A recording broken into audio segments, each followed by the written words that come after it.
안녕하세요. 저는 50대 초반 여자입니다.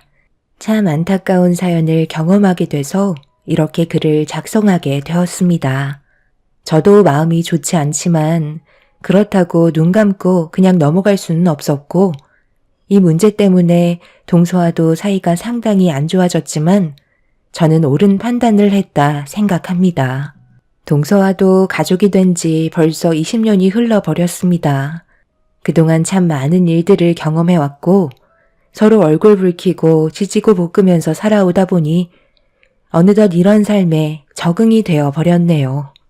그런데 문제는 어느 날부터인가 동서가 저에게 이상할 만큼 잘해주기 시작했는데 좀 이상한 부분들이 많았습니다.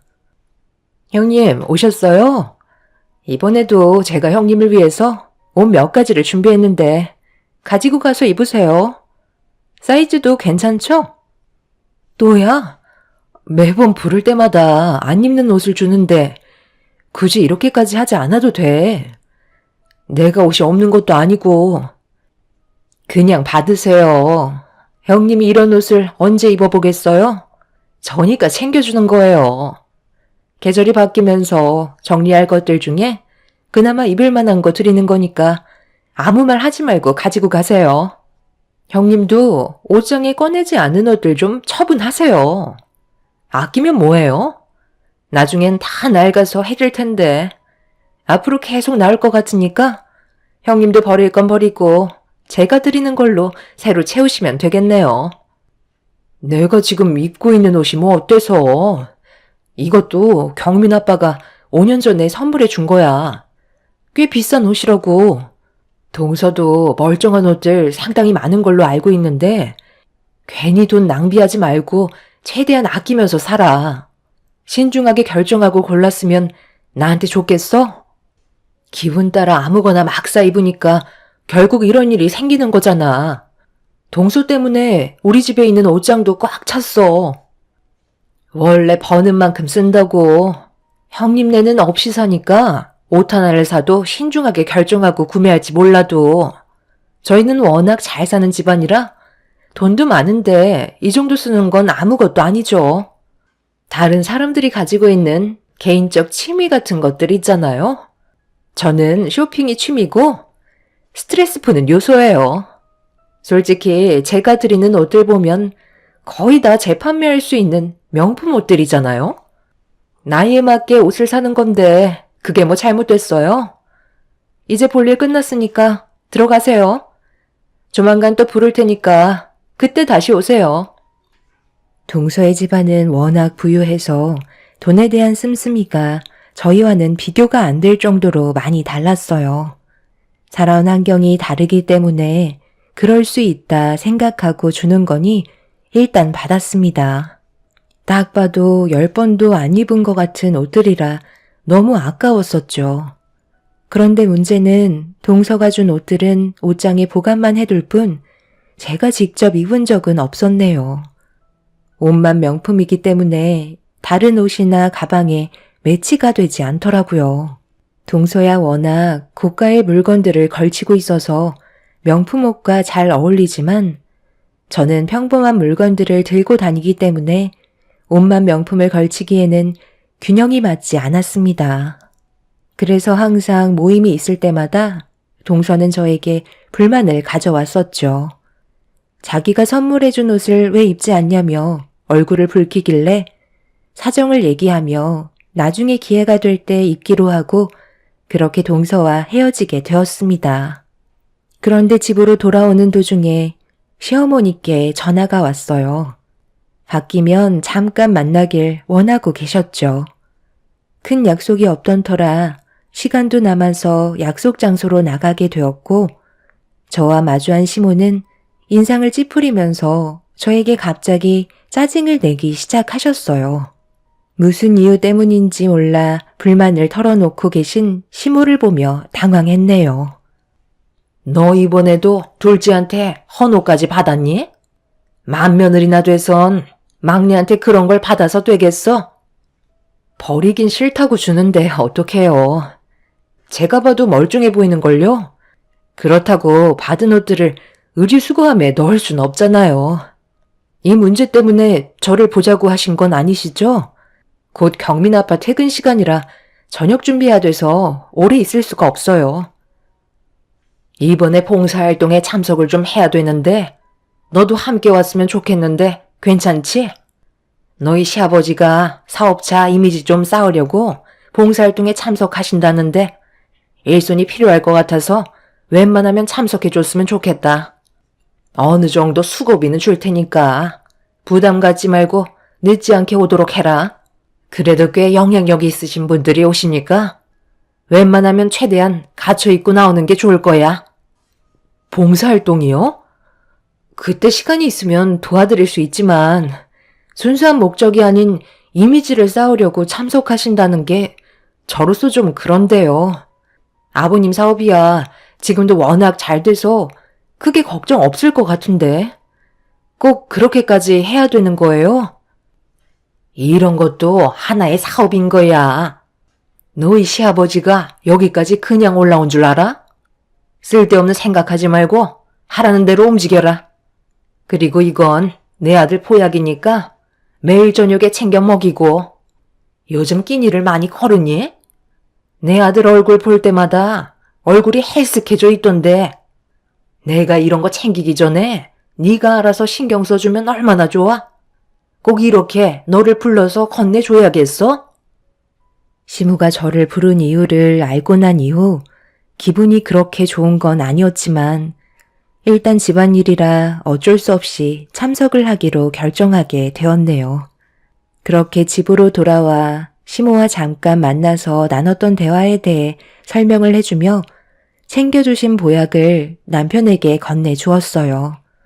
건강관리 때문에 부쩍 운동량이 늘어서 살이 빠진 건데도 시모는 모든 걸 제 탓으로 돌리고 있었습니다. 남편은 신경 쓰지 말라면서 크게 문제 삼진 않았지만 저는 기분이 썩 좋은 건 아니었네요. 이런 일들이 하루 이틀도 아니고 모임이 있거나 개인적으로 얼굴을 봤을 때 항상 시모는 저에게 잔소리만 늘어놓으셨어요. 어느 정도는 받아들이고 넘어갈 순 있지만 이런 문제들이 계속해서 지속되다 보니 저도 사람인지라 정신적으로 고통을 받게 되더라고요. 오랜 세월 함께 알고 지낸 사이라 해도 절대 가까워질 수 없는 무언가가 저에게 항상 남아 있었습니다.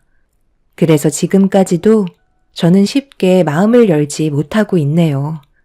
형식적으로 해야만 하는 것들을 의무적으로 하고 있을 뿐 그 이상 그 이하도 아니었어요.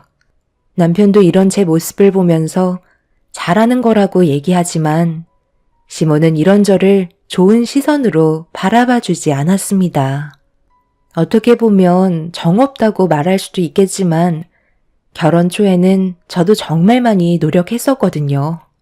하지만 돌아오는 건 상처뿐이라 저도 모르게 상처를 받지 않기 위한 방어 수단의 행동이었는데 시모는 이런 제 마음을 전혀 알아주지 않았어요.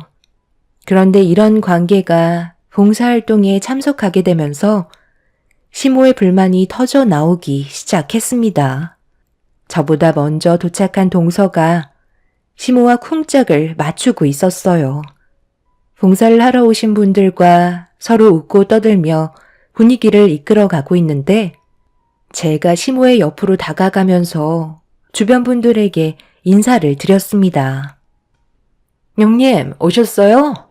생각보다 좀 늦으셨네요. 오늘은 그래도 신경 좀 쓰셨네. 그 옷 제가 최근에 선물해 드린 거죠? 너는 왜 옷을 그렇게 입고 온 거야?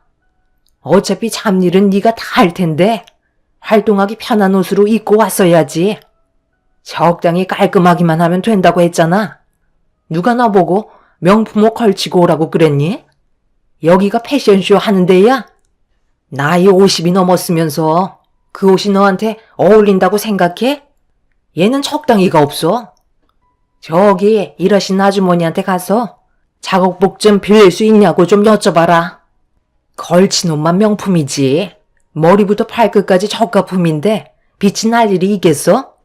저 옷이 저희 막내 며느리가 안 입는 옷을 큰 며느리한테 선물해 준 건데요. 상판이 달라서 그런 건지 옷을 입어도 품격이라곤 전혀 찾아볼 수가 없는 거 있죠? 오히려 너무 창피해서 주변 시선을 의식하게 된다니까요. 그냥 길거리에서 파는 1000조가리 걸치는 게 쟤한테는 훨씬 어울리는데 평소에 하지도 않는 화장까지 짙게 해선 오늘따라 더 창피하게 느껴지네요. 그래도 나름 노력한 것 같은데 좋게 봐주세요. 원래 명품이라는 게 태어날 때부터 때깔이 다른 집안에서 자란 사람들이 입어야 그것에 품격이 묻어 나오는 거예요. 왜 천민 양반이 옛날부터 있었겠어요? 천민이 아무리 고급진 옷을 입는다 해도 그 신분이 어디 가겠어요? 겉에서 풍기는 이미지가 다른데요. 그래서 집안을 보고 결혼을 하는 거잖아요. 솔직히 큰아드님 결혼시키신 거 후회하시죠? 저도 큰며느님 얼굴 보는 게 이번이 처음이지만 여사님 집안의 며느님이라는 말에 좀 놀라긴 했네요. 도대체 저를 왜 불렀는지 이해할 수가 없었어요. 그냥 씹을 거리가 없어서 데려온 것 같은 느낌이 들었고, 시모는 저를 보며 아랑곳하지 않고 험담을 하고 있었네요. 거기에다가 동서까지 맞장구 치면서 저를 더 이상한 사람으로 몰아가고 있었고, 제 기분은 점점 안 좋아지고 있었습니다. 그래도 시부의 사업에 피해가 가지 않게 하기 위해서 정말 신경 많이 쓰고 온 거였는데, 가족인 저를 함부로 대하시는 시모에게 너무 큰 실망을 하고 말았습니다. 봉사단체에서 생활하시는 아주머님께서 작업복을 저에게 건네주셨고, 저는 그 옷으로 한복을 한 다음 시키는 일을 묵묵히 해왔어요. 그리고 그 옆에서는 시모와 동서가 다른 사람들과 대화를 주고받으면서 봉사활동은 하지 않고 수다를 떨고 있었습니다. 땀 흘리며 노동을 하고 있는 저에게 눈길조차 주지 않고 있는 시모에게 너무 큰 실망을 하고 있는데, 멀리에서 검은색 고급 외제차가 여러 대 오더니 차 문이 열렸고 시모와 동서는 그 차를 보고 당황해하며 어쩔 줄 몰라 하고 있었어요. 알고 보니 차에서 내린 사람은 저희 시아버지였네요. 다른 관계자분들과 인사를 주고받으면서 저희 쪽으로 가까이 오셨는데 표정이 좋아 보이지 않았습니다. 오시자마자 굳어진 얼굴로 제 앞으로 다가오셨고, 저는 얼굴에 흘리는 땀을 닦아내며 시부에게 인사를 드렸어요. 그런데 언제나 무뚝뚝하셨던 시부가 안주머니에서 손수건을 꺼내들더니 저에게 건네 주셨네요. 내가 며느리 하나는 잘 뒀다니까. 땀을 흘리면서까지 봉사활동을 하고 있을 거라곤 생각지도 못했는데 작업복까지 입고 있는 모습을 보니까 내가 너무 고마운데. 집안일에 언제나 묵묵히 솔선해서 나서주는 이런 며느리 솔직히 찾기 힘들지. 그런데 당신이랑 둘째는 여기에 봉사활동을 하러 온 거야? 아니면 수다 떨러 온 거야? 여기 명품 옷 자랑하러 왔어? 누가 잘 사나 못 사는지 평가로 온 자리야? 어떻게 된 게 우리 집안에 큰 며느리만 정상이야? 봉사활동을 하러 왔으면 최소한 하는 신용이라도 해야지. 누구는 일하고 누구는 커피 마시고 이 상황이 맞는 거야? 나 대신 일단 봉사활동하고 있으라고 분명히 얘기했는데 당신이 지금 우리 집안 망신 다 시키고 있네. 그리고 너는 우리 집안의 막내 며느리면서 뭐가 그리 잘났다고 큰 며느리가 땀 흘리며 봉사활동하고 있는데 옆에서 커피나 홀짝거리고 있어? 분명 내가 올 거라고 하지 않았나? 정신 상태들이 그렇게 썩어 빠졌으니 이 사이가 발전이 없는 거야. 마음 같아서는 당신이랑 인연 끝내고 막내 며느리 너도 당장 내 아들과 이혼시키고 싶지만 오늘은 보는 눈이 워낙 많아서 일을 더 크게 만들지 않을 테니 당장 작업복으로 갈아입고 큰 며느리가 시키는 대로 어서 거들어줘. 날이 가면 갈수록 하는 짓들을 보면 실망을 안 할 수가 없어. 당장 엉덩이 안 뛰어? 시부가 예고 없이 나타난 순간 집안 분위기는 상당히 무거워졌고, 시모와 동서는 화가 머리끝까지 올라오신 시부의 말에 급하게 작업복으로 환복을 하게 되었네요. 그리곤 제 옆에 다급히 와서는 뭐부터 하면 좋겠냐고 물어보시길래 시모에게 제가 하고 있던 일을 가르쳐 드렸습니다. 동서도 옆에서 저를 따라하며 눈치를 보고 있는데 작업복을 갈아입고 나오신 시부는 다른 쪽에서 봉사활동을 시작하셨습니다. 그걸 지켜보고 계셨던 시모가 갑자기 제 허벅지를 강하게 꼬집으셨네요. 너는 왜 이렇게 눈치가 없는 거야? 거기서 아무 말도 없이 가만히 있으면 우리가 뭐가 돼? 일부러 욕 먹이려고 작정한 거니? 그게 무슨 말씀이세요? 작업복으로 갈아입고 나오라고 하신 것도 어머님이 시키신 거고 저는 묵묵히 봉사활동만 하고 있었잖아요. 아버님이 오실 거라는 거 알고 계신 거 아니셨어요? 그리고 어머님이 저한테 얼굴만 비추고 인사만 하면 된다고 하셨는데 왜 저한테만 봉사활동을 시키신 거예요? 일부러 그러신 거잖아요. 어머님이랑 동서는 다른 분들과 수다 떨고 있을 때 저는 진심으로 봉사를 하고 있었다고요. 그런데 제가 왜 아버님 앞에서 거짓말을 해야 되는 거죠? 솔직히 저도 어머님 말만 듣고 옷을 갖춰서 입고 온 건데 오히려 안 좋은 말들만 늘어놓으셨잖아요. 저는 온몸에 명품 안 걸치고 싶은 줄 알아요? 그런 것들이 저에게는 사치로 보이고 그 돈 모아서 제 자식들 결혼하는데 보태는 게 훨씬 더 이득이 될 것 같아 아끼면서 생활하는 건데 저를 지금 천민으로 낙인 찍으셨잖아요. 어머님이랑 동서는 양반 집안이니까 저를 아래로 보면서 커피들 마신 건데 제가 왜 그런 일들을 아버님께 포장을 해서 좋게 설명을 해야 되는 건지 모르겠어요. 오히려 양반이면 아버님처럼 저렇게 행동하시는 게 양반이시죠. 어머님이랑 동서가 하는 행동은 천민보다 못하다고 생각하는데요. 이런 쓸데없는 대화 주고받을 시간에 하나라도 봉사활동 도와주는 게 좋을 것 같네요. 대충 알려드렸으니 여기는 알아서 마무리하세요. 저는 아버님 쪽으로 가서 일손 좀 도와드려야겠네요.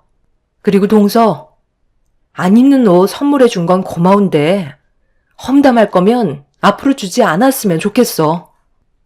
시모와 동서는 저를 보며 어이가 없다는 듯 입을 다물지 못한 채 멍한 상태로 쳐다보고 있었어요. 저도 그동안 쌓여있던 것들이 한순간에 감정이 격해져서 아무 말이나 막 뱉어대고 있었네요.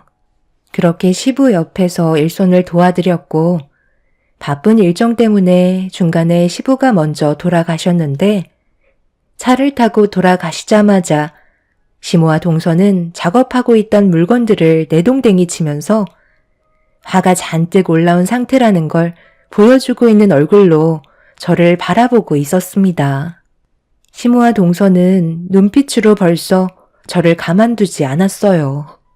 주변에 지켜보고 있는 눈들이 워낙 많았기 때문에 시부의 귀에 안 좋은 말들이 들어가게 되면 분명 폭풍이 휘몰아치게 될 걸 뻔히 알고 있기 때문에 시모와 동서는 화를 삭히면서 감정을 억누르고 있었습니다. 그렇게 봉사활동이 끝난 뒤 인사를 건네고 집으로 돌아왔는데 예상했던 대로 시모와 동서가 저희 집 문을 세차게 두드리고 있었네요.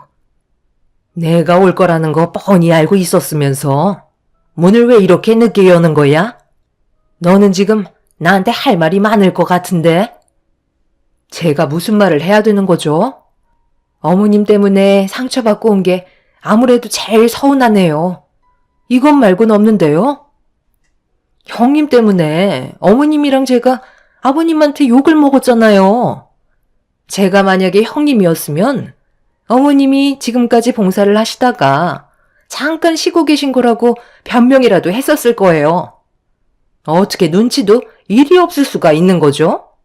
이번에 아버님 눈빛 보니까 심상치 않았다고요. 지금까지 아버님한테 잘 보이려고 얼마나 많은 공을 들였는지 아세요? 그런데 한순간에 무너져 버렸잖아요. 원래 가식적인 행동들은 시간이 지나면 드러나게 되어 있는 거야. 동서가 그동안 아버님께 보여드렸던 모든 것들이 거짓이었다는 게 이번 일을 통해서 알 수 있으셨겠지. 그러니까 나처럼 있는 그대로 살면 된다니까. 왜 이렇게 삶을 어렵게 사는 거야? 형님이 저보다 잘난 게 뭐가 있다고 저를 함부로 판단하시는 건데요. 지금까지 이렇게 살아오면서 누구에게 밉보인 적 단 한 번도 없었어요. 어머님, 뭐라고 말씀 좀 해보세요. 이번 기회에 아주 강하게 혼을 내셔야 한다고요. 요즘 너무 풀어주셨나 봐요. 그러게. 그동안 내가 하도 잔소리를 해서 기가 죽은 것 같아 웬만하면 쓴소리 하지 않았는데 얘가 날이 가면 갈수록 기어오르려고 하네. 너는 시애미가 만만하니? 보잘것없는 너 같은 게 우리 집안의 며느리로 들어와 20년 넘게 생활하다 보니까 감을 잃은 거야? 신분 상승했다고 눈에 패는 게 없지? 오늘 일은 그냥 넘어가지는 못할 것 같다. 당장 내 아들한테 전화하거라. 이럴 줄 알았어. 당신이 하는 짓이 그럼 그렇지.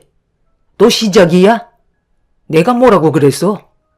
나랑 살려면 최대한 숨죽이며 지내라고 했을 텐데. 엄마, 또 이 사람한테 뭐라고 하시는 거예요? 그동안 할 만큼 했잖아요. 20년이나 넘게 지내왔으면 그만할 때도 됐는데 뭐가 그렇게 마음에 안 들어서 이 사람을 못 잡아먹어 안달이세요? 오늘 아버지께서 이 사람이 힘들게 봉사활동했다고 저녁 한 끼 먹자고 약속을 잡게 되었는데 엄마 얘기를 꺼내시더라고요. 아빠가 봉사활동하러 가셨을 때 쓴소리 좀 했는데 그게 이 사람한테 피해를 줄 수 있을 것 같아서 혹시 몰라 저녁 식사 함께 하자고 말씀하시길래 설마 했거든요. 그런데 엄마는 정말 사람 질리게 하는 뭔가 있는 것 같아요. 동네 창피하게 여기서 이러지 말고 당장 돌아가세요. 재수 씨도 지금 이런 식으로 행동하는 거 내 동생이 알고는 있나? 집에 돌아가서 괜히 부부싸움 하고 싶지 않으면 이제 그만하고 조용히 돌아가줬으면 좋겠는데요. 당신도 당분간 어머니랑 재수 씨 안 봤으면 좋겠어. 이래서 가족들끼리 모이면 안 된다니까. 남편과 시부가 올 거라고 예상하지 못한 시모와 동서는 하들짝 놀라며 아무 말도 하지 못한 채 뒤도 안 돌아보며 집으로 돌아갔어요. 시부가 시모의 성격을 워낙 잘 알고 계셔서 분명 저희 집에까지 찾아와 난리를 칠 거라는 걸 미리 예상하고 계셨습니다. 그래서 봉사활동할 때 저를 따로 부르셔서 남편과 함께 저녁이나 함께 하자며 약속을 잡으셨네요. 시부도 시모의 행동들을 마음에 들어하지 않으셨어요. 하지만 시부는 집안에 이혼이라는 흠을 남기고 싶지 않아 참고 넘어가시는 경우가 상당히 많으셨죠. 그날 이후 시모와 동서는 저에게 연락 한 통 하지 않았고 한동안 큰 일은 없었습니다. 그런데 어느 날 동서가 저에게 전화를 했어요. 또 쇼핑을 해서 버려질 옷들이 쌓이다 보니 그걸 저에게 주려는 것 같아 보였죠. 쓸데없이 엮이고 싶지 않아 전화를 받지 않았는데 퇴근하고 집에 들어가려는 순간 뒤에서 동서가 기다리고 있었는지 저를 부르며 다가오고 있었어요. 양손 가득 쇼핑백을 들고 있길래 한숨을 쉬며 저희 집 문을 열었고 동서는 뒤따라 들어왔습니다. 내가 연락을 안 받은 이유를 알고 있을 텐데 왜 또 찾아온 거야? 나는 이제 옷을 그만 받고 싶다니까.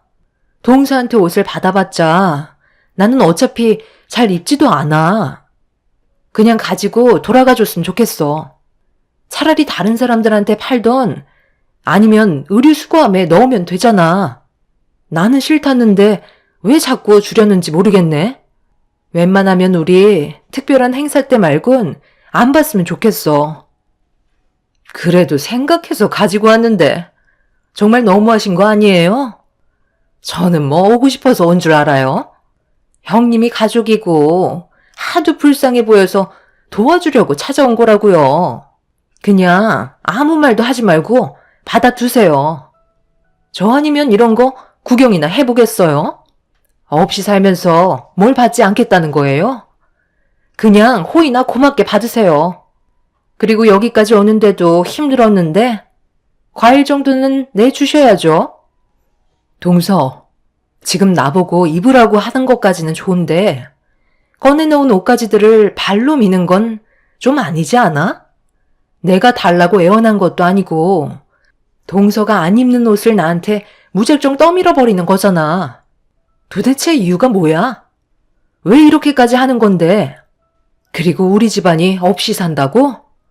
안 꾸미고 사치 안 부리면 없이 사는 거야? 우리가 동서 집안보다 못한 것뿐이지 웬만한 집안들보다는 잘 살고 있거든?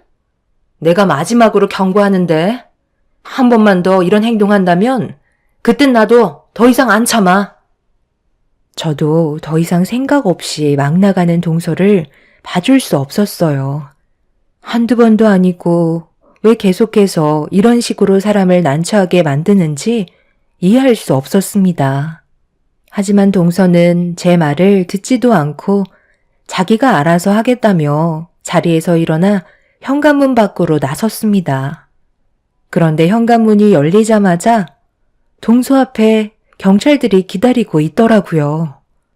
동서도 당황했는지 저에게 도움을 요청하길래 무슨 상황인지도 모르는 상태에서 일단 경찰분들께 왜 동서를 연행해 가려고 하시냐며 물어본 순간 충격적인 말을 듣고 말았네요. 방금 이분께서 서지하고 계신 옷들이 전부 다 이 집에 가지고 들어가는 걸 목격했고요. 안에 있는 증거물품은 저희가 압수하도록 하겠습니다. 이분의 따님께서 그동안 상당히 많은 옷들을 몰래 백화점에서 가지고 나온 게 CCTV에 전부 다 촬영이 되었습니다. 요 며칠 사이에도 여러 군데의 백화점을 돌아다니셨고 따님이 몰래 옷을 입고 나온 게 포착되었네요. 그럼 일단 집안에 있는 증거물품들은 회수하도록 하겠습니다. 그리고 집주인분께서도 일단 증거물품을 숨겨주셨기 때문에 경찰서에서 추가적인 조사 진행이 있을 겁니다. CCTV를 확인해 보니까 최근에 이분이 건네주신 옷을 입고 나가셨더라고요. 전혀 예상하지 못한 상황이 눈앞에 펼쳐졌고 저는 아무 말도 하지 못한 채 경찰분들의 수사에 협조를 도와드릴 수밖에 없었네요. 결국 저도 경찰서에서 조사를 받게 되면서 이 사실을 아시게 된 시부모님과 저희 집안 그리고 동서 집안까지 전부 다 난리가 나고 말았습니다. 저는 진술한 내용을 토대로 크게 문제가 없었지만 동서와 조카는 법적으로 상당히 심각한 상태였어요. 그동안 제가 가지고 있던 옷들이 상당히 많았었기 때문에 그에 따른 죄질이 무겁다는 걸 누가 봐도 알 수 있었습니다. 결국 동서와 조카는 한참 동안 수사가 진행이 되었고 동서는 자식의 범행을 숨긴 부분에 대해 법적인 처벌을 면하지 못했고 조카는 소년원에서 생활을 할 수밖에 없었습니다. 문제는 조카가 정신적으로 문제가 있는 상태였어요. 알고 보니 도벽이 있었고 동서는 그런 사실을 숨기려고 지금까지 백화점에서 가지고 나온 옷들을 전부 다 저에게 떠넘기고 있던 거였습니다. 결국 이 문제 때문에 보호관찰심사위원회가 열렸고 도벽이라는 정신질환이 있는 조카를 어떻게 해야 할지 심사 및 결정을 하게 되었네요. 결국 위원장을 포함한 5명의 위원이 한자리에 모였고 청소년들의 보호관찰에 관한 지식과 경험이 있는 한 사람으로서 정신과 치료를 담당하고 있는 제가 심사원석에 참석하게 되었습니다. 상당히 오랜 시간 의논을 한 결과 지속적으로 반복되는 범행은 더 큰 피해를 막기 위해 가석방은 불가피하다고 판정 내리게 되었고 정신과 담당인 제가 소년원에서 조카를 담당하게 되었습니다. 저는 일반적인 정신과 의사가 아닌 소년원에서 어려움을 겪고 있는 아이들의 불완전한 심리 상태를 상담해주고 치료해주는 정신과 의사입니다. 그래서 일반 의사들과 다르게 수입이 적은 편이라 시모는 잘 사는 동서지방과 저를 무시했던 거였죠. 그리고 조카는 차후에 소년원에서 나와서도 보호관찰 대상으로 또 다른 문제를 막기 위해 상태가 호전됐을 때까지는 지속적으로 감시를 받을 수밖에 없는 상황이었어요. 이 사실을 듣게 된 동서는 구치소에서 저와 얼굴을 마주하게 되었고, 저를 본 순간 얼굴이 잿빛이 돼선 눈물을 쏟아내고 말았습니다. 처음부터 자기 딸에게 문제가 있다는 걸 저에게 말하고 싶었지만 자기 집안의 수치라서 도움을 청할 수 없었다며 이런 상태의 집안이라는 걸 알려주고 싶지 않아서 계속 시간을 끌었다는 말을 듣게 되었죠. 동서는 자기 딸이 정상적으로 돌아올 수 있게 저에게 부탁을 하면서 엄마로서 자기가 많이 부족하다는 걸 인정하고 있었습니다. 이런 모습을 보니 참 안타깝더라고요. 앞으로 동서가 이번 일을 통해서 정신을 차렸으면 좋겠어요. 아무리 돈이 많은 집안이라 할지라도 여러 가지 문제점들이 있다는 걸 알 수 있었고, 지금 시대에 사람과 사람 사이에 급을 나누지 않았으면 좋겠어요. 시모도 이번 일을 통해서 한동안 조용히 지내고 계시네요. 앞으로 가족 모두 서로 얼굴 붉히는 일 없이 잘 좀 지냈으면 좋겠습니다. 제 사연 들어주신 분들 오늘 하루도 힘내시고 하시는 일이 무엇이든 잘 해결되시길 바랍니다. 감사합니다. 안녕하세요. 저는 30대 후반 여자입니다. 여러분들께선 믿었던 사람에게 배신을 당해본 경험이 있으신가요? 저는 평생 함께할 거라 생각했던 남편에게 배신을 당하고 말았습니다. 지금은 이혼을 했지만 아직도 그때의 상처는 아물지 않았습니다. 남편과 저는 가진 거 없이 시작을 했었어요. 젊은 게 재산이라고 열심히 살다 보면 저희 부부에게도 분명 좋은 날이 올 거라고 믿고 있었습니다. 저희의 계획은 안정적인 주거 환경이 마련이 되었을 때 아이를 가질 계획을 세우고 열심히 앞만 보며 달려왔었습니다. 둘이 맞벌이하면 쉽게 자리를 잡을 거라 생각했었어요. 그렇게 원룸에서 시작해 투룸으로 이사를 했고 틈틈이 청약을 넣으면서 기회를 엿보고 있었죠. 그렇게 열심히 살다 보니 저희 부부에게도 기회라는 것이 찾아오더라고요. 청약이 당첨되었다는 문자가 도착하게 되었고 가진 재산 모두 탈탈 털어 계약금과 중도금을 납부하면서 저희가 계획했던 삶의 목표에 한 걸음 다가갈 수 있었습니다. 그런데 어느 날 엄마가 저를 개인적으로 부르셨어요. 제가 태어났을 때부터 엄마는 아빠와 함께 분식집을 운영하고 계셨는데요. 아빠가 일찍 세상을 떠나시면서 모든 걸 혼자서 감당하셔야만 하시다 보니 날이 갈수록 건강이 안 좋아지셨어요. 그래서 웬만하면 주말에 남편과 자주 찾아뵈었는데 그날은 저만 따로 부르시길래 뭔가 느낌이 좋지 않아 불안한 마음으로 분식집 문을 열고 들어가게 되었죠.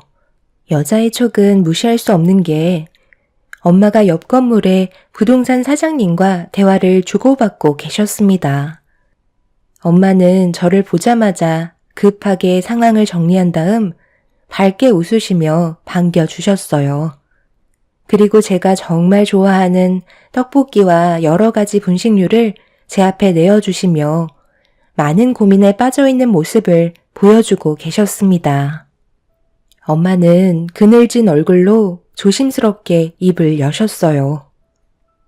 엄마가 분식집을 운영한 지도 30년이 넘어가다 보니 이제 많이 지쳤는지 몸이 예전 같지가 않네.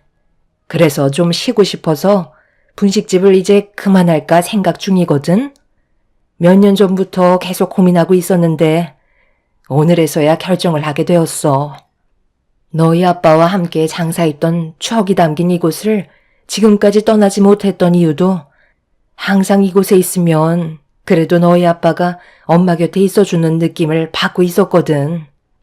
어느 날 갑자기 분식집 문을 열며 들어올 것 같아서 지금까지 버티고 있었는데 나도 이제 늙어서 그런지 너희 아빠와 함께했던 기억들도 희미해져 가고 있고 체력도 더 이상 버티지 못해서 그만 장사를 접을까 생각하고 있었어.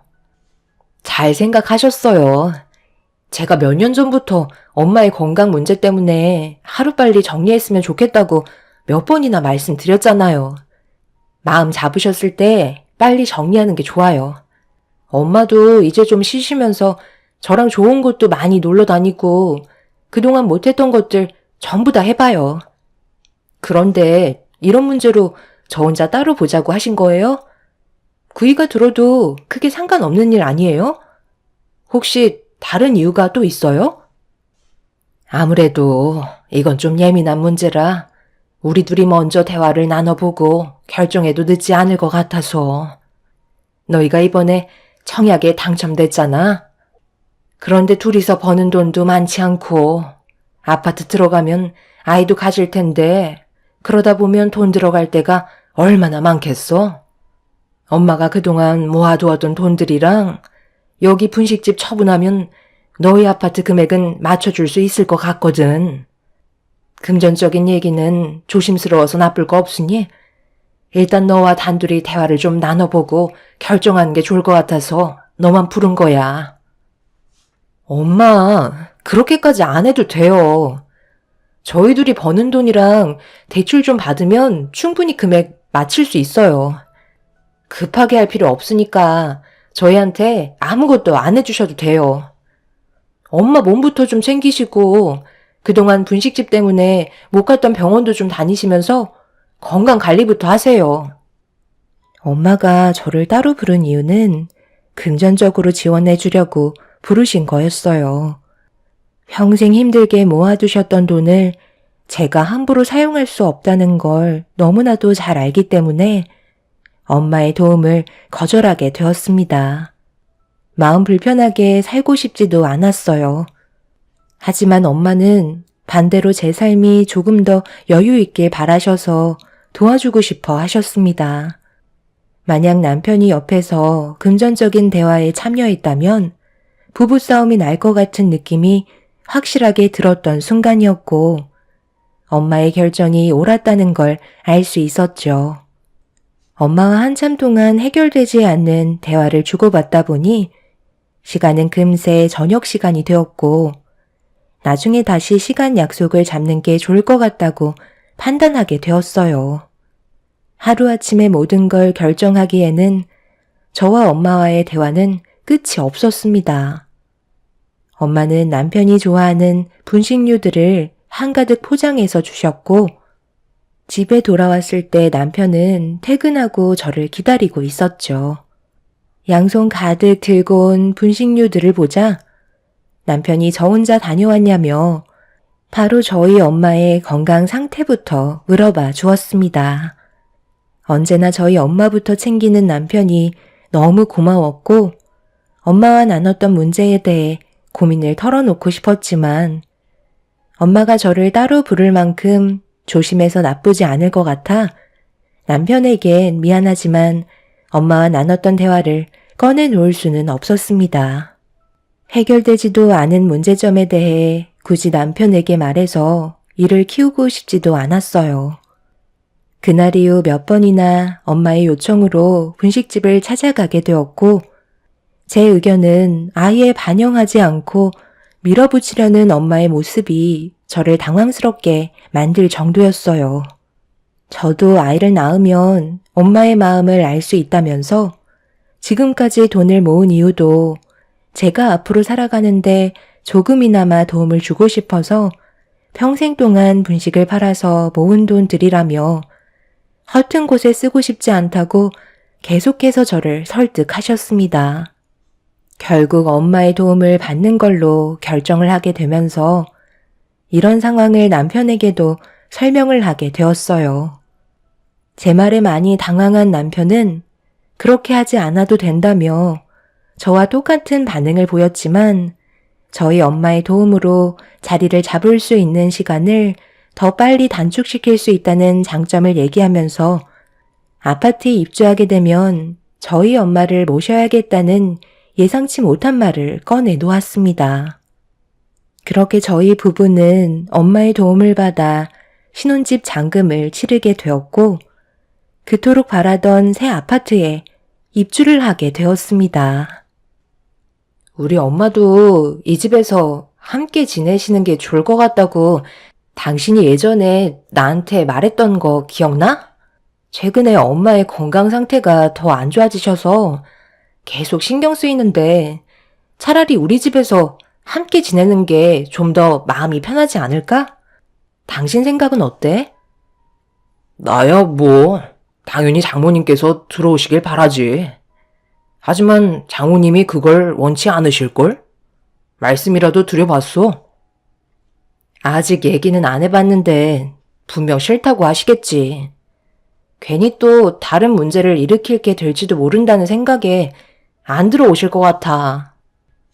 그게 당연한 거야. 어느 부모가 자식한테 피해를 주고 싶어 하시겠어? 괜히 눈치만 보이게 된다니까. 어쩌면 혼자 계시는 게 속 편하실지 몰라.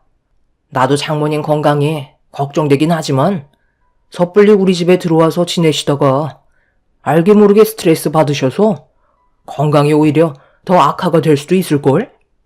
뭐든지 신중하게 결정하는 게 제일 좋지 않겠소? 남편의 말이 틀린 건 아니었지만 엄마의 건강 상태가 너무 안 좋아 계속 신경이 쓰이고 있었죠. 병원에서는 크게 문제가 없다고 했지만 날이 가면 갈수록 엄마의 건강은 점점 더 악화만 되어갔고 더 이상은 그냥 두고만 볼 수 없어 저와는 병원을 절대 가지 않겠다던 엄마를 모시고 좀 더 큰 병원에서 검사를 받아본 결과 의사에게 충격적인 진단 결과를 듣고 말았습니다. 췌장에 암이 생긴 상태라 수술도 불가능한 상황이었어요. 이 사실을 미리 알고 계셨던 엄마는 그래서 분식집을 정리하신 거였고 이미 수술을 한다고 해서 좋아질 수 있는 확률도 없었다는 걸 아셔서 하나둘 정리를 하고 계셨던 거였네요. 저는 이런 사실을 전혀 모르고 있던 상황이라 너무 큰 정신적 고통이 뒤따랐고 오래 버티지 못하실 거라는 의사의 말에 그 자리에서 오열을 하고 말았습니다. 췌장암이라는 게 초기에 발견될 수 있는 확률이 거의 없기 때문에 어쩔 수 없다는 의사의 말에 기적을 바라볼 수 없냐고 여쭤봤지만 고개를 절레절레 흔드셨습니다. 엄마도 이미 손을 쓰지 못한다는 사실을 아시고 저에게 계속 이 사실을 숨기고 계셨던 거였어요. 남은 기간은 길어야 6개월의 시간이 주어진 상태였고 저는 중병에 걸리신 엄마를 일단 집으로 모셨습니다. 그런데 집에 도착하니 꽤 시끌벅적한 소리가 현관문 밖에까지 들리더라고요. 그리고 문을 열자마자 눈앞에 펼쳐진 광경에 입을 다물지 못했네요. 왜 이렇게 늦게 왔어? 연락도 안 받아서 우리 먼저 시작했지. 장모님도 오셨네? 이참에 잘 됐네. 오늘 급하게 집들이를 하게 됐어. 우리 부모님께서 신혼집 구경하고 싶다고 하셔서 갑자기 일이 이렇게 됐네. 괜찮지? 이참에 서둘러 끝내는 게 좋잖아. 왜 이렇게 전화를 안 받나 했더니 사부인이랑 같이 있었네요. 이왕 오셨으니 함께 저녁이라도 같이 먹으면 되겠어요. 며느리가 전화를 하도 안 받아서 저희가 그냥 배달 음식 시켰어요. 신혼집이 어찌나 궁금하던지 너무 마음이 급해져서 참지 못하고 서둘러 오게 됐네요. 요즘 건강 상태가 많이 안 좋으시다는데 내가 봤을 때는 멀쩡해 보이는데 분식집을 그만두시니까 얼굴에 혈색이 돌아오셨나 보다. 그러게 제가 진작 그만 정리하라고 몇 번이나 얘기했었잖아요. 서 있지 마시고 어서 들어오세요. 그런데 당신 얼굴 표정이 왜 이렇게 안 좋아? 무슨 일 있었어? 눈도 빨개진 걸 보니까 설마 울은 거야? 왜 그래? 무슨 일인데? 우리 엄마 건강 상태가 많이 안 좋아. 당신한테는 미안하지만 집들이는 나중에 다시 하면 안 될까? 사전에 계획된 것도 아니잖아. 그게 갑자기 무슨 말이니? 다음에 하자니? 사부인 몸 상태가 얼마나 안 좋길래 그만하라는 말까지 나오는 건데? 저희 엄마 몸이 많이 안 좋으세요. 오늘 병원 갔다 왔는데 췌장암이시래요. 그동안 정말 오래 버티셨다고 앞으로 6개월 정도의 시간밖에 안 남았다는데 지금 서 있는 것조차 많이 힘들거든요. 일단 저희 엄마 안정을 취하셔야 하니까 나중에 다시 하면 안 될까요? 기분 좋은 날 안 좋은 소식 전해드려서 정말 죄송합니다. 이럴 줄 알았으면 그냥 집으로 돌아갔을 텐데 거리가 너무 멀어서 일단 휴식 좀 취하려고 잠깐 들렸거든요. 방에 들어가서 누워있으면 되니 저는 신경 쓰지 마시고 마저 식사하시면 될 것 같네요. 그게 되겠어요? 벌써 사부인의 몸이 어떤 상태인지 벌써 다 들었는데 음식이 목으로 넘어가겠냐고요. 아들, 오늘은 일단 일이 이렇게 됐으니 나중에 다시 오도록 하마. 사부인께서도 일단 휴식을 취하셔야 한다잖니. 잠깐만요. 이제 막 시작하려는데 왜 가시려고 그래요? 장모님도 신경 쓰지 말고 마저 식사하라고 얘기하셨잖아요. 그렇긴 한데 아무래도 영 신경 쓰여서 말이야. 우리도 힘들게 시간 내서 오긴 한 건데 어쩌겠니? 환자가 우선이잖아. 당신 잠깐 이리 좀 와봐. 나랑 따로 대화 좀 하는 게 좋을 것 같아. 오기 전에 나한테 전화 한 통 할 수 있는 거 아니야? 방금 내가 얘기했잖아. 우리 엄마의 건강 상태가 많이 안 좋으셔서 제정신이 아니었다고. 그래서 연락을 받지도 주지도 못했다니까? 집들이야 나중에 해도 충분하잖아. 엄마가 마음 편히 쉴 수 있게 당신이 이해 좀 해주면 안 될까? 나 지금 당신이랑 얼굴 붉히면서 대화할 정도로 체력이 남아있지도 않고 정신적으로도 견디기가 너무 힘들어서 나도 시부모님 챙겨드리지 못해. 그래서 장모님은 언제까지 여기 계실 건데? 그렇다고 우리 부모님 돌려보내면 얼마나 서운해하시겠어? 설마 계속해서 여기에 계실 생각은 아니시지? 췌장암 걸리신 건 안타깝게 생각하지만 그렇다고 우리 집에서 환자와 함께 지내는 건 좀 그렇지. 엄마는 우리 집에서 같이 지내면 안 되는 거야? 우리가 지금 여유 있게 생활할 수 있는 게 누구 덕인지 벌써 잊었어? 아니, 장모님이 집이 없으신 것도 아니신데 그냥 택시 타고 보내드리면 되잖아. 나는 내일도 집들이가 잡혀 있다고. 회사 사람들까지 전부 다 오기로 했는데 그럼 그것도 취소해야 된다는 거야? 당신 왜 이렇게 이기적이야? 장모님만 집으로 돌아가시면 아무 문제 없는 건데 꼭 이렇게까지 미련한 모습을 보여줘야만 되겠어? 당장 집으로 돌아가시라 해. 당신은 나한테 한마디 상의도 없이 지금 다음날 집들이까지 잡았다고? 나한테는 지금까지 한마디도 하지 않아놓고 무턱대고 당신 혼자서 일을 벌이면 어쩌자는 거야. 그리고 지금 엄마 혼자서 버틸 수 있는 몸이 아니라고 분명 얘기했잖아. 누군가 옆에 있어줘야 하는데 내가 당신 보고 옆에 있어주라고 했어? 그냥 오늘만 집들이 미뤄달라는 건데 췌장암 걸린 엄마 앞에서 불만을 털어놓는다는 게 말이 된다고 생각해? 엄마가 지원해주신 자금이 5억이나 된다고. 솔직히 이 집은 엄마 거나 다름없는데 이 정도는 충분히 대우받을 수 있는 자격이 있으시다고. 당신은 나랑 엄마보다 집들이가 중요해? 이제야 알겠네. 장모님이 전부 다 계획이 있으셨던 거야. 일부러 우리한테 자금을 주시고 얹혀 사실 생각이셨던 거네. 그거 얼마나 된다고 코끼를 드는 거야? 의사가 기로야 6개월이라고 말했으면 앞으로 1년은 거뜬히 넘어가실걸. 장모님 연세가 있으셔서 암도 진행 속도가 느려지거든. 내가 봤을 때 장모님 앞으로 한 2년은 더 사실 것 같은데? 저는 남편의 말에 너무 충격을 받아 저도 모르게 얼굴을 향해 손을 올려붙이고 말았어요. 처음으로 남편에게 손을 대서 그런지 온몸이 떨려왔고 남편에 대한 실망감 때문에 결국 힘겹게 버티고 있던 저는 그 자리에 주저앉아 눈물을 쏟아내고 말았습니다.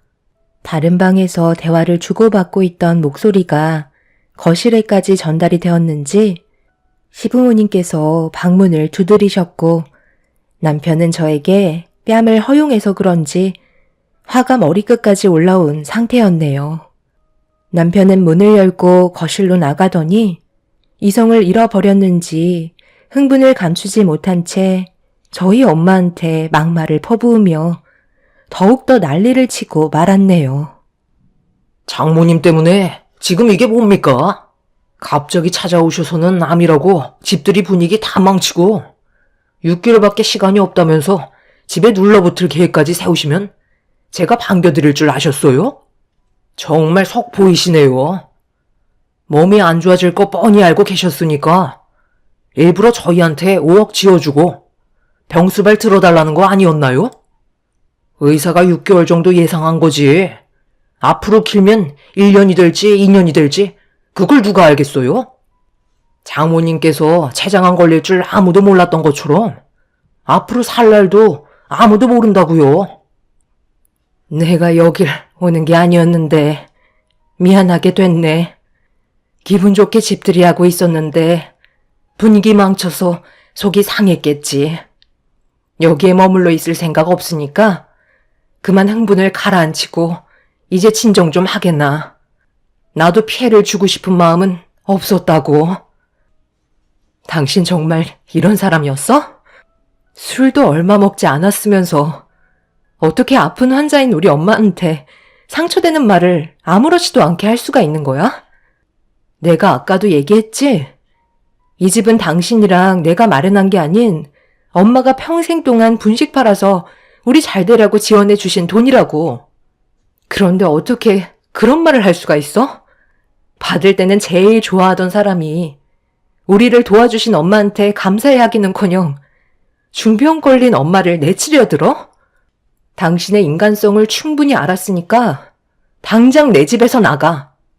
당신이 이 집에 보탠 자금은 얼마 되지도 않잖아? 이혼하고 처분해 줄 테니까 당장 나가라고. 너 지금 이혼이라고 했냐? 내가 뭘 그렇게 잘못했다고 지금 이혼을 하자는 거야? 나는 불만도 얘기 못해? 장모님이 잘못하신 거 맞잖아. 기분 좋게 집들이 하고 있는데 조친 거 내 말이 틀렸어? 장모님, 이제 어떻게 하실 거예요? 이 사람이 이혼하자는데요. 엄마는 순식간에 몰려온 스트레스 때문인지 배를 움켜쥐셨고 식은땀을 흘리시며 고통스러워 하셨어요. 저는 엄마의 건강 상태에 큰 문제라도 생길까봐 일단 방으로 모신 뒤 침대에 눕혀 드렸네요. 시부모님도 남편에게 그만하라며 말리고 있었지만 남편은 이미 이성을 잃어버려 감정 조절이 되지 않는 상태였죠. 문제는 그동안 알게 모르게 쌓였던 감정들이 엄청나게 많았던지 쉬지 않고 막말을 뱉어대며 엄마가 누워 계신 방문을 발로 걷어차고 있었습니다. 결국 시부모님께서 힘으로 남편을 끌어 바깥바람 좀 쐬자며 밖으로 내보낸 뒤에야 상황은 마무리가 되었네요.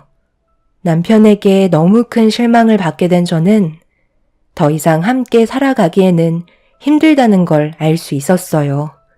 그동안 저희 가족에게 보여주었던 행동들이 전부 가식이라는 걸 알 수 있었고 저희 엄마의 건강 상태에 대해 조금도 걱정해주지 않고 오히려 집들이만 중요하게 생각한 남편을 더는 제 삶에 포함시킬 마음이 없었네요. 그날 이후 정신적으로 많은 스트레스를 받아서 그런지 저희 엄마의 건강 상태는 급격하게 안 좋아지셨고 시부모님께서 저와 개인적으로 만남을 가졌지만 해결되는 건 아무것도 없었습니다. 남편을 이해하라는 시부모의 말도 저는 받아들이기가 힘이 들었어요. 남편도 저와 다퉜던 일들에 대해 전부 다 기억을 하고 있으면서도 용서를 구하기는커녕 오히려 더욱더 안 좋은 방향 쪽으로 끌고 가기 시작했습니다.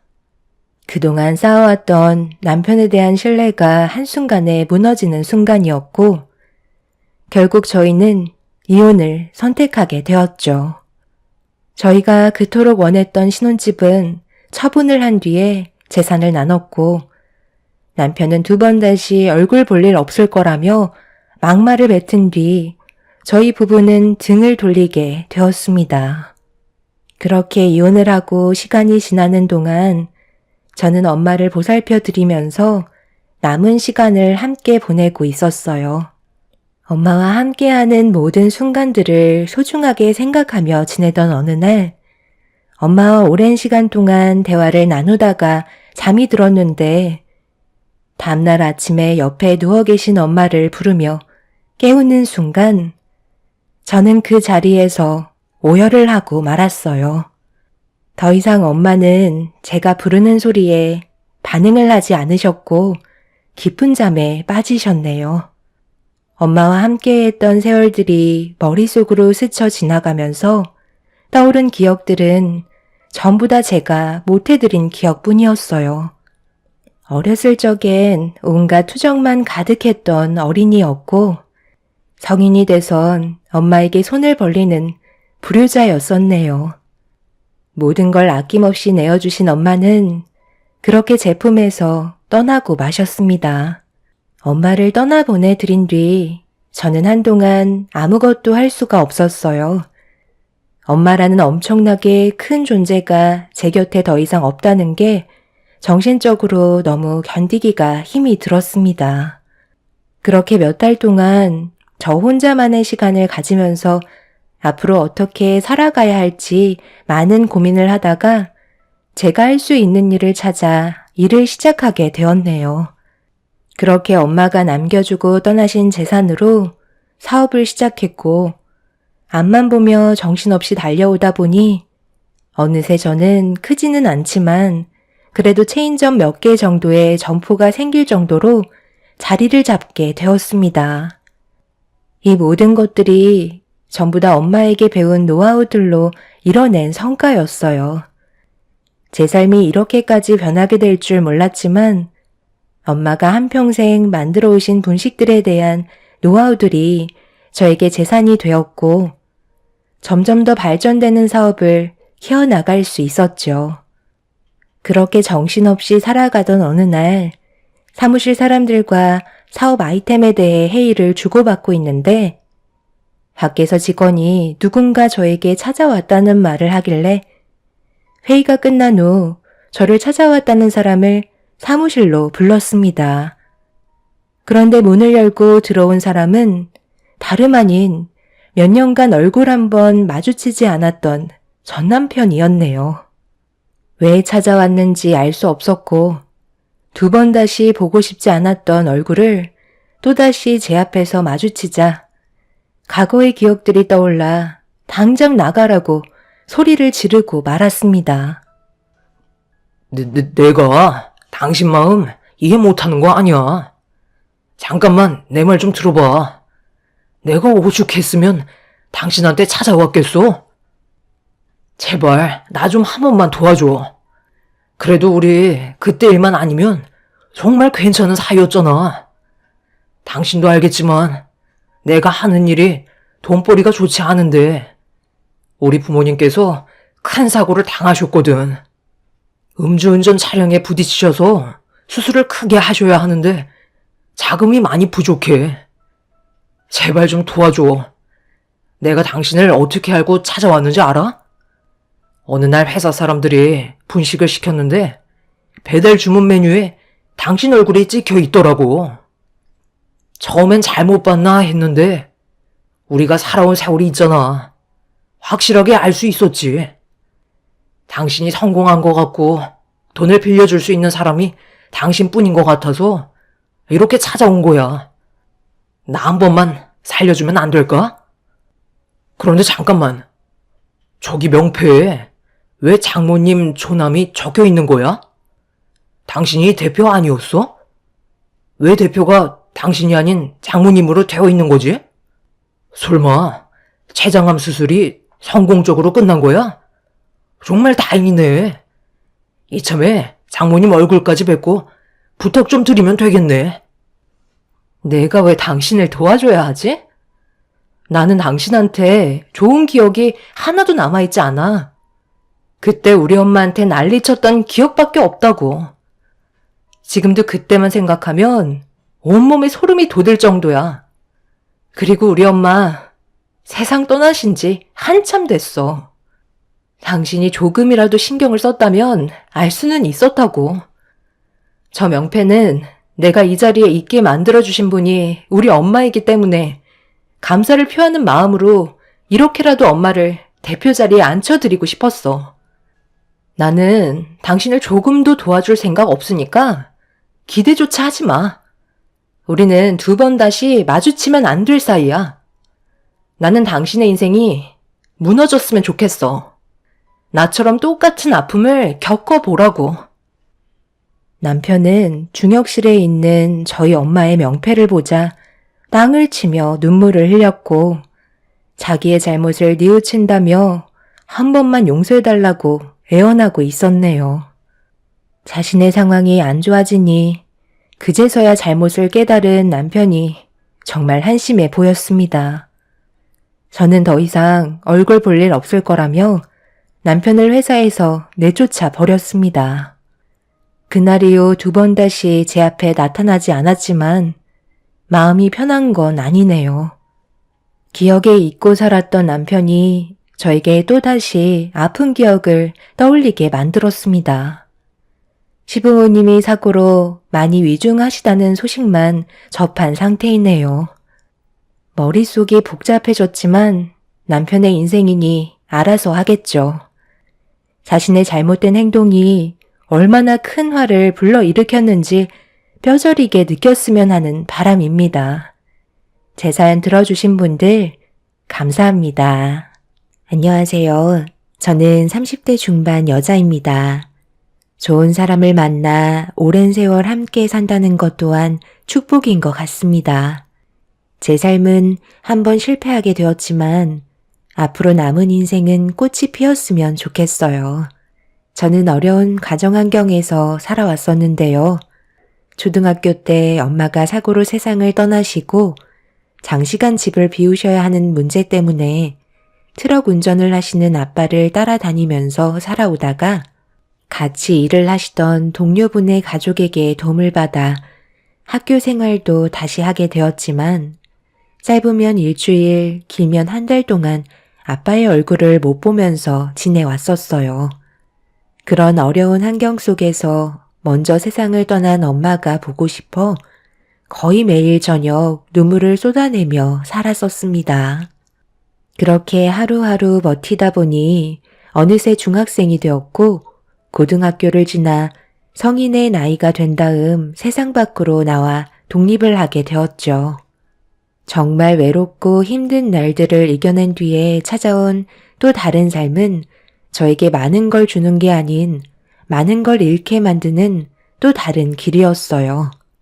열심히 일해서 벌어온 돈은 모으기가 무섭게 여기저기에서 빠져나갔고 빚을 갚는데 대부분 사용이 되었죠. 항상 저에게 미안해하셨던 아빠는 잠을 이겨내가며 한 푼이라도 더 벌기 위해 매일같이 장거리 운전을 하셨는데 수면 부족으로 인해 순간적으로 졸음 운전을 하게 되면서 가들의 일을 들이받아 결국 아빠마저 세상을 떠나시게 되는 충격적인 사건을 경험하게 되었네요. 아빠와 단둘이 개인적으로 시간을 보낸 적은 기억도 나지 않을 만큼 함께한 날들이 너무 적었더라고요. 좋았던 추억이라고 해봐야 아빠가 트럭 운전하시는 모습을 옆에서 지켜보던 기억밖에는 없었죠.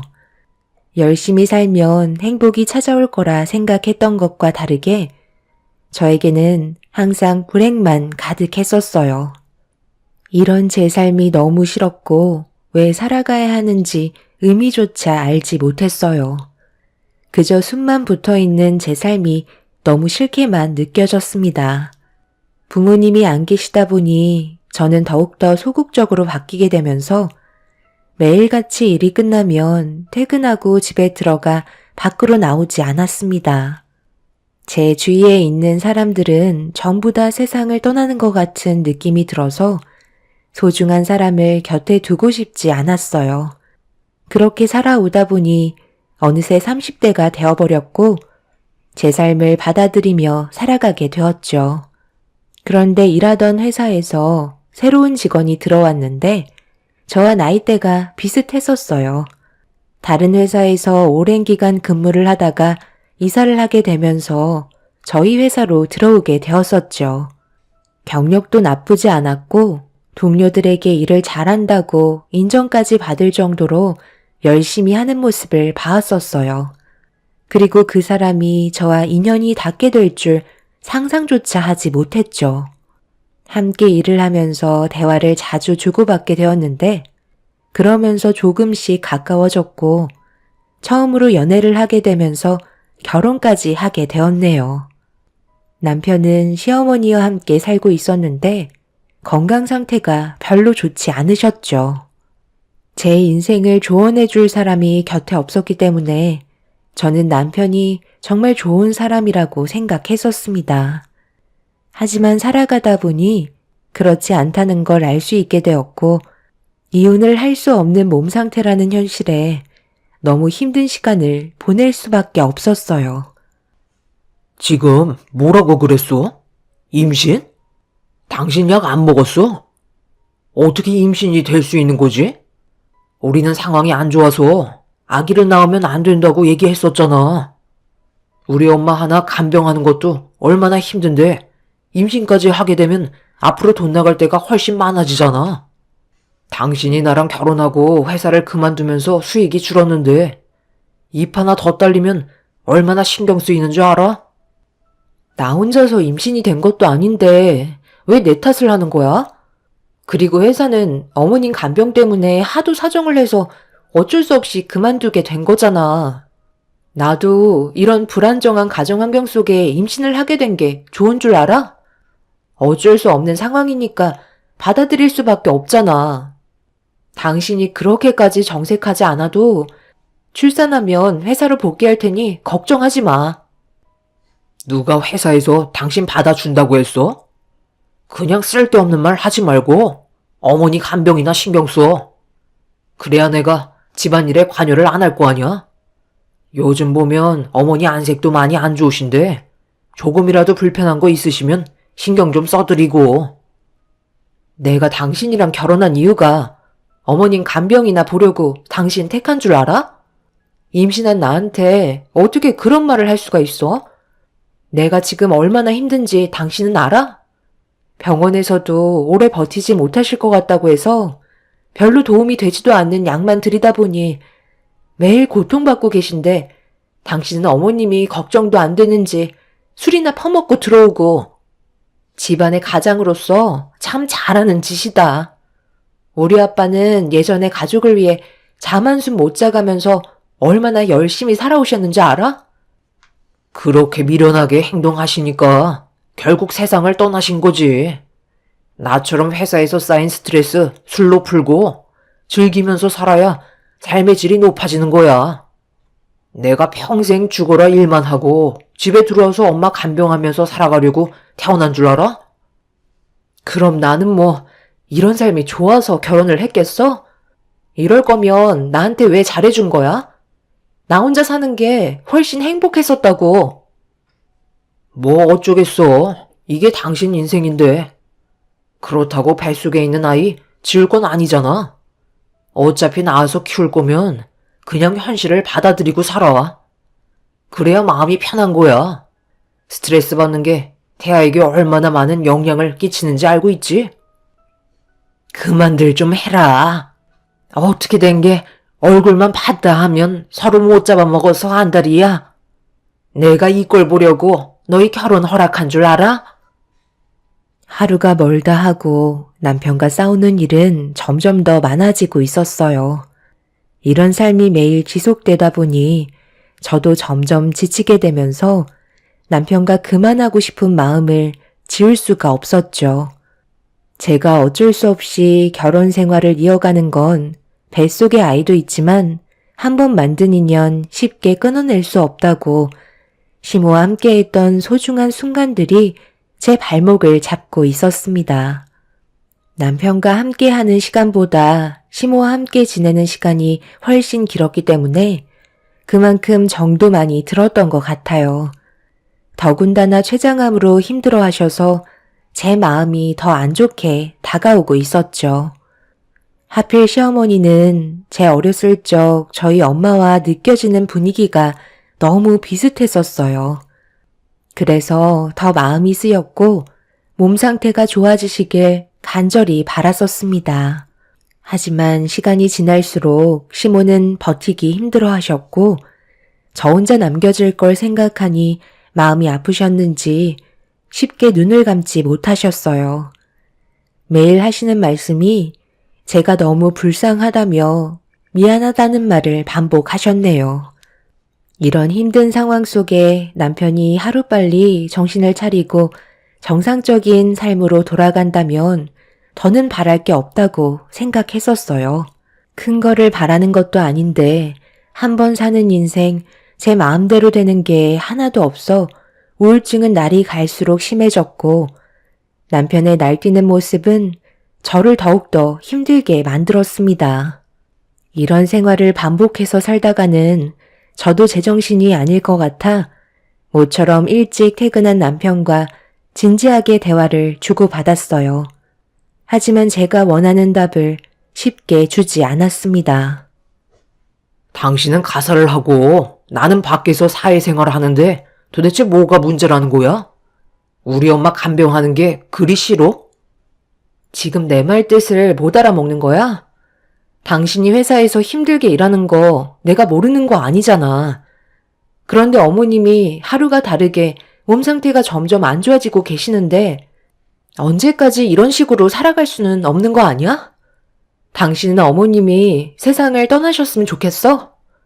나는 우리 부모님이 내 곁을 떠나셨을 때 정말 하늘이 무너질 것처럼 너무 괴롭고 슬펐는데 당신은 어머님을 짐처럼 생각하는 것 같아. 그래도 당신을 낳아주신 분이잖아.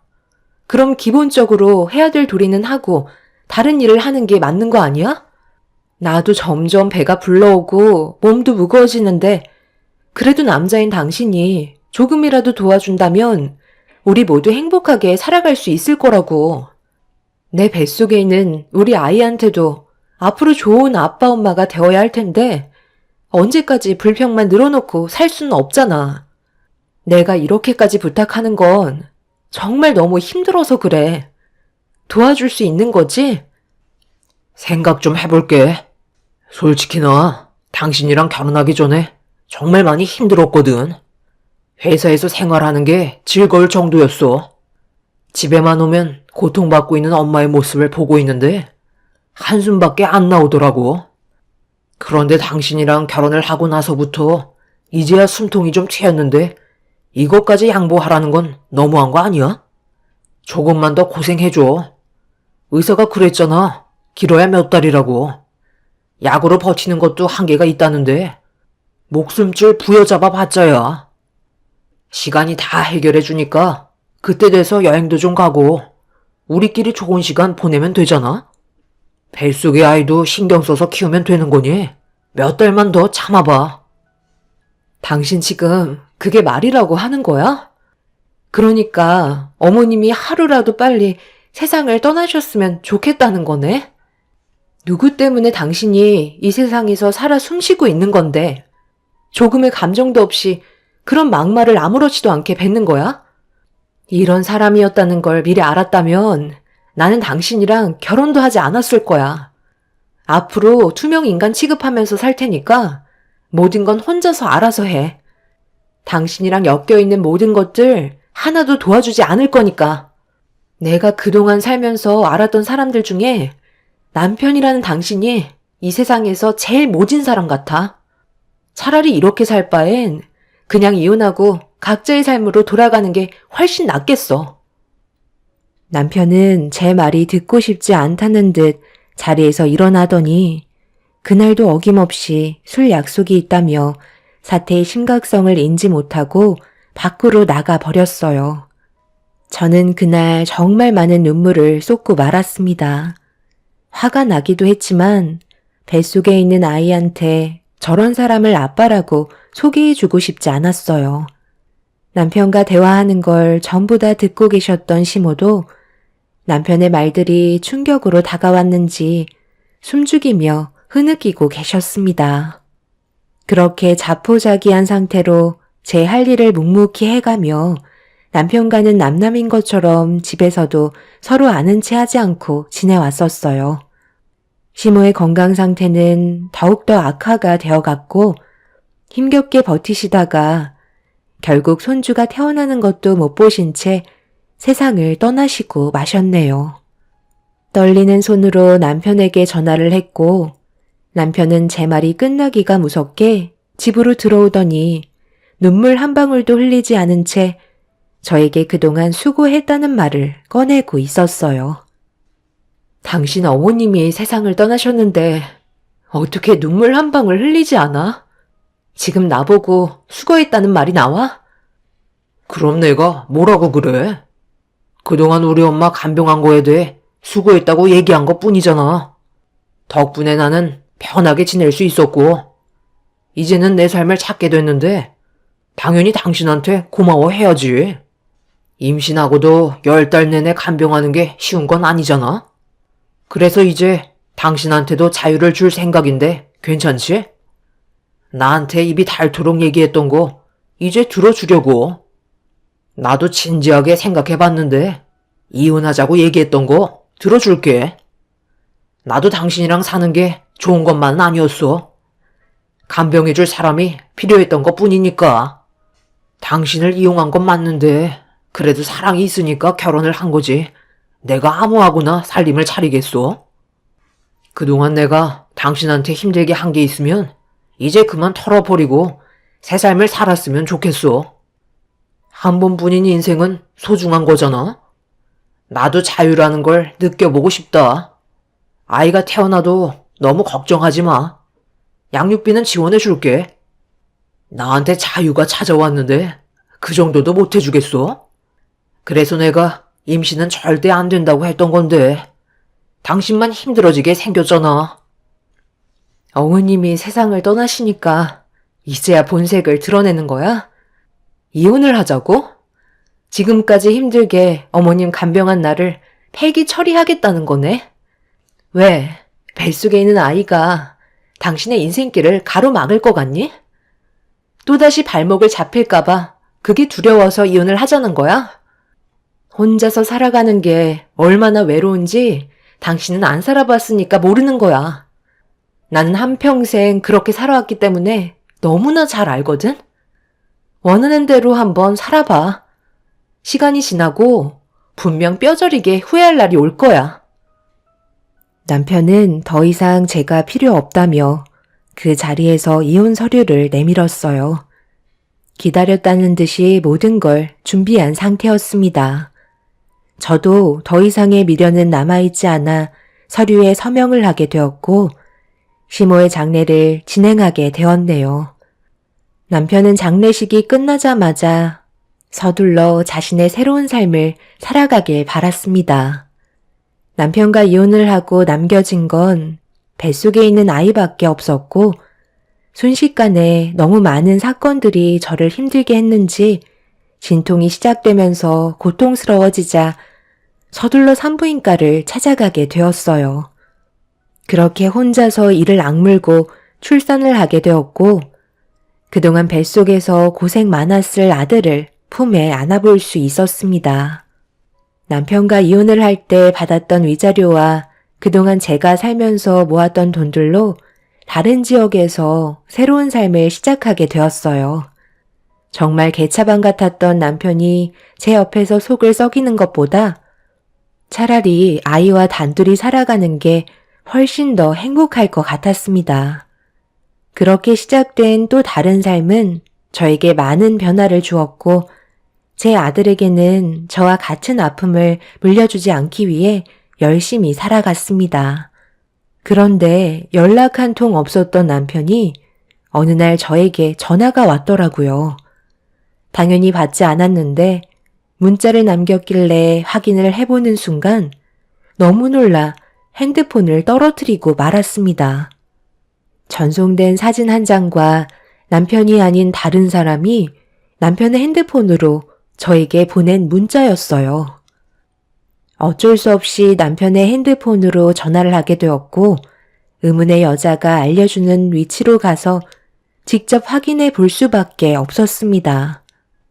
그렇게 도착한 곳은 어느 아파트 건물이었는데 택시에서 내린 저를 보며 누군가 다가왔고 그 사람을 뒤따라 건물 안으로 들어갔어요.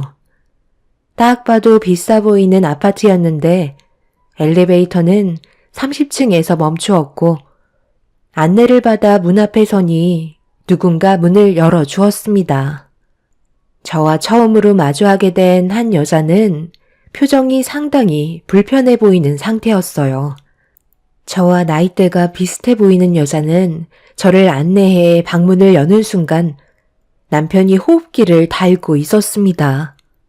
핸드폰에 전송되어 있던 사진과 똑같은 모습을 보고 있는데 제 옆에 있던 여자가 눈물을 흘리면서 갑자기 저에게 무릎을 꿇으며 부탁을 하기 시작했어요. 두 분이서 이혼하셨다면서요?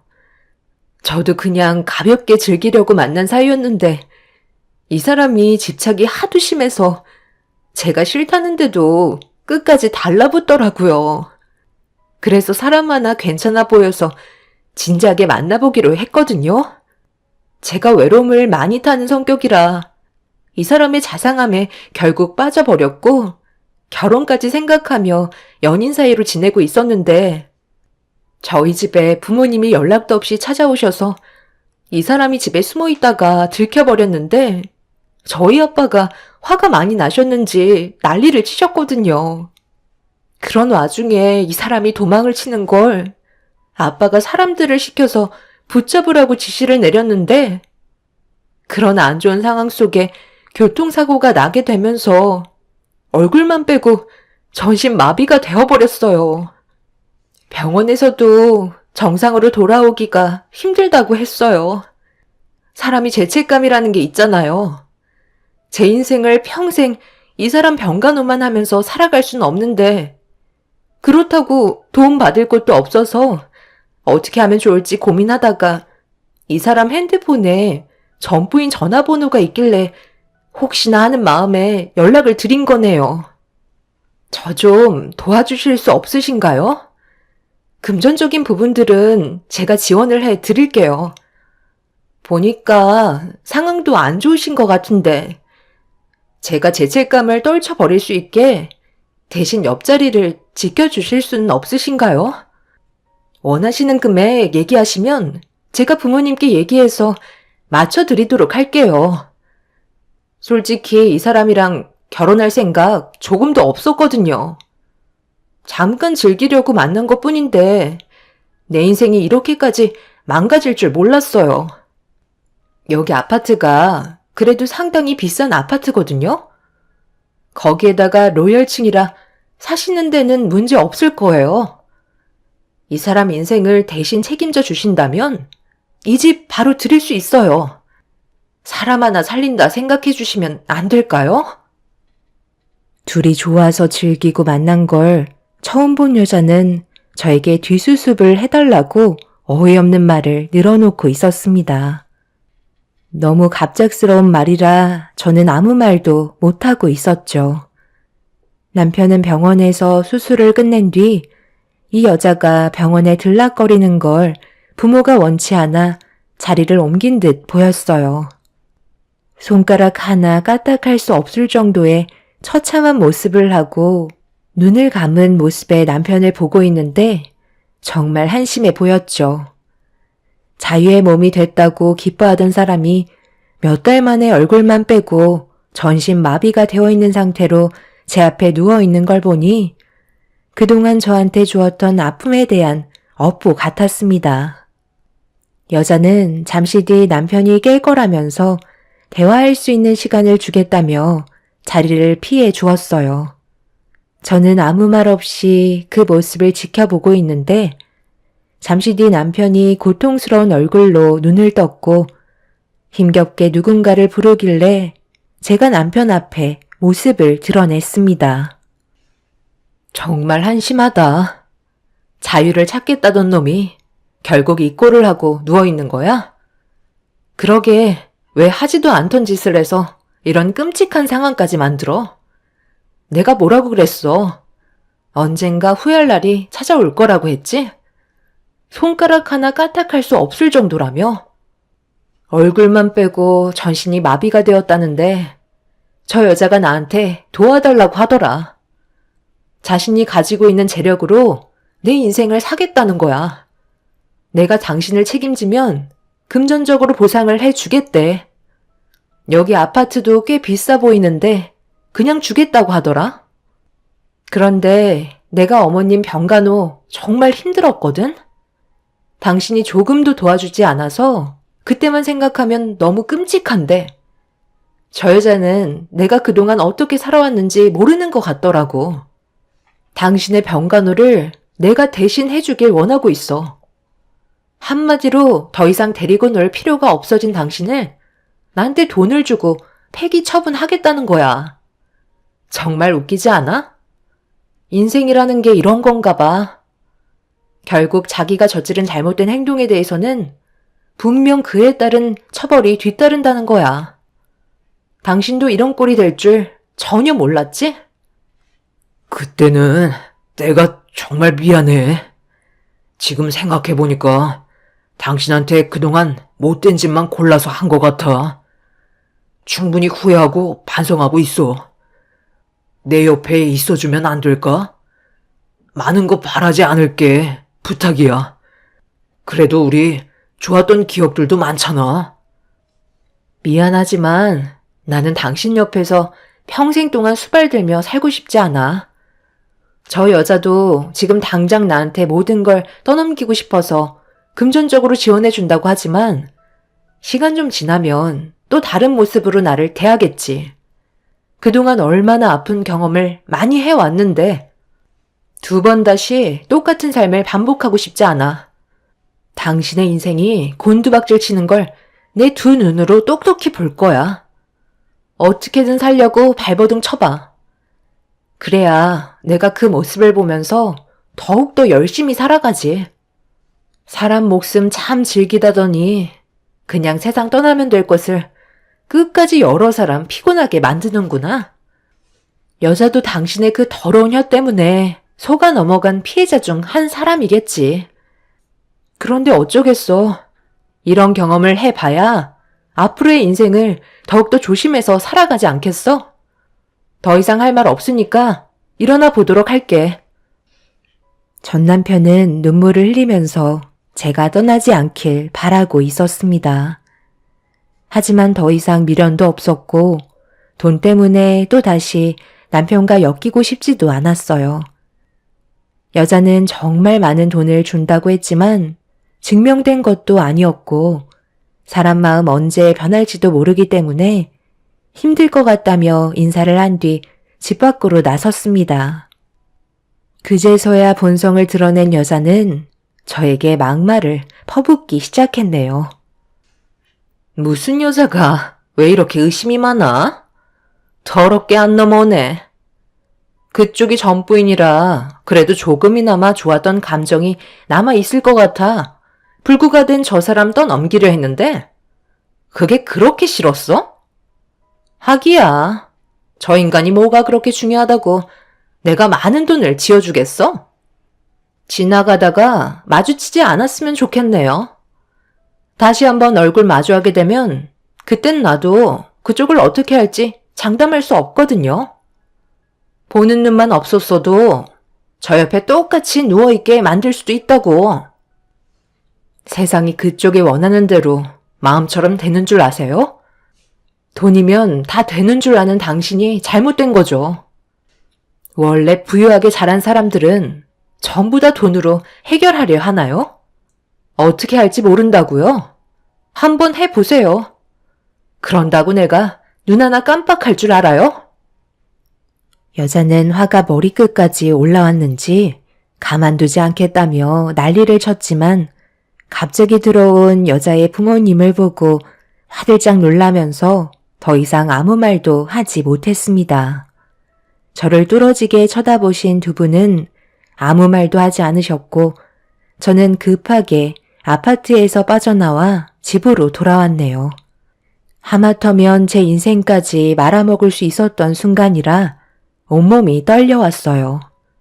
분명 남편은 오래가지 못해 세상을 떠날지도 모르겠네요. 돈 많은 사람들이야 그런 거 하나쯤은 아무것도 아니겠죠. 저는 그날 이후로 핸드폰 번호도 바꾸고 혹시 몰라 다른 곳으로 다시 이사를 하게 되었습니다. 제 아이를 지키기 위해 선택해야 될 일이었죠. 그렇게 두 번 다시 연락도 오지 않고 더 이상의 문제거리들은 생기지 않았지만 마음이 편한 건 아니네요. 그래도 어쩌겠어요. 제가 전 남편을 도와줄 마음이 전혀 없었고 배신감이 너무나도 컸기 때문에 전신마비가 되어 있는 모습을 봐도 전혀 동요되지 않았습니다. 그 사람이 살아있는 동안 저와 돌아가신 시모에게 했던 행동들에 대해 충분히 뉘우치며 뼈저리게 후회했으면 좋겠어요. 제가 원하는 건 그거 하나네요. 앞으로 제 아이와 함께할 남은 인생은 꽃길만 펼쳐졌으면 좋겠어요. 여러분들의 삶에도 언제나 축복이 함께하길 기원드리겠습니다. 감사합니다.